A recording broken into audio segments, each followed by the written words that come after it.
always progressing and always trying to be different isn't always the best thing to do. You've been working already for a lot of years, but is there a way that maybe you found, things you separate especially from each other, or do you do everything together? How is that? Well, I guess we have we both have different strengths, you know.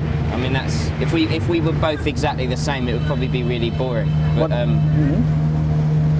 what would be his strength if you could describe it? Gary, what would you like to be your he's obviously a very, very competent musician and songwriter. So Gale's like, sometimes when it works, if I've written a song, Gale's almost like the band. And I'll bring in a song and he'll help me kind of like just fill it up and take it to wherever it needs to be, you know. And when he's written a song, I'm not as multi-instrumental, so I'll just concentrate on singing or one part of it. You know, we're both different. Have you rejected a lot of his ideas? Constantly. It's very difficult. It's a very hard task. No, rarely. I rarely reject ideas anymore. There's so little. There's only a few. There's so few ideas. If he rejected it, we wouldn't ever make a record. I'll say, here's one idea. Let's do it 10 times. Yeah. No, I don't really. Yeah, but what is it? I mean, do you always are on the same wavelength when it? Or? I mean, usually I think because we kind of grew up, maybe because we kind of grew up around the same kind of music and the same sort of thing. When we're making music together, we're aiming at something that's generally been informed by a lot of the same stuff. So we have an idea of what we think is good. So we generally end up there, whether it's by accident or by science. Can you remember? Yeah, for the Outbursts album, people or critics say maybe it's already a little more back to your first work. Was it your initial idea, or is that just a coincidence that it turned out that way? We planned it to some extent. Yeah.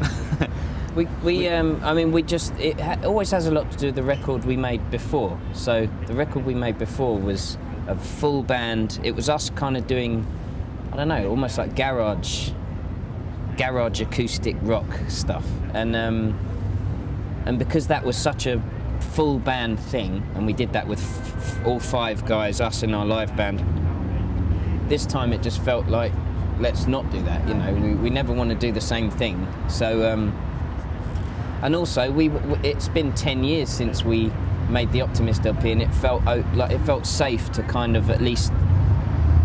It felt okay for us to re-explore some of that world again. It wouldn't be the same. It wouldn't just be a copy. It would be new because we're 10 years older, you know, and the technology we're using now is so different to what we were using 10 years ago.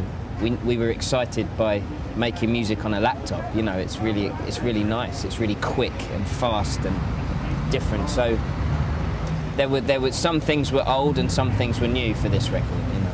Yeah, would you say maybe then that with this record that you sort of completed a circle? Could you do the whole circle again? The new decade? Is that something? Yeah, next we'll make Aoife's song. Yeah, maybe. I think we found a good place. I think we've kind of realised that maybe Turin Brakes should be, you know, we like kind of remaining in a bubble. You know, there's this acoustic world that people seem to like. That's what the first album touched on, and I think we've got to that point where maybe always progressing and always trying to be different isn't always the best thing to do, because eventually you lose your identity, and people kind of, you know, you become like a different band. You might as well change your name and do something different. So I think as we've got older, we've realised that there's something about Turin Brakes and the best bits of it that's really special, and we need to keep that going, you know. But do you think underneath maybe the more harder records there was still this acoustic or more this core that he described now? Is that always been there in that way, maybe, but camouflaged? Yeah, I guess it's always always been there. I guess it's just that we were trying to progress ourselves and do something different and not just repeat ourselves. But I guess what Olly's saying is we've learned that sometimes actually repeating yourself is what a lot of people kind of want you to do. The space in their brain that's got Turin Brakes in it quite often has a certain thing, and they don't really want to hear us doing AC/DC and as much as we want to do that kind of thing sometimes.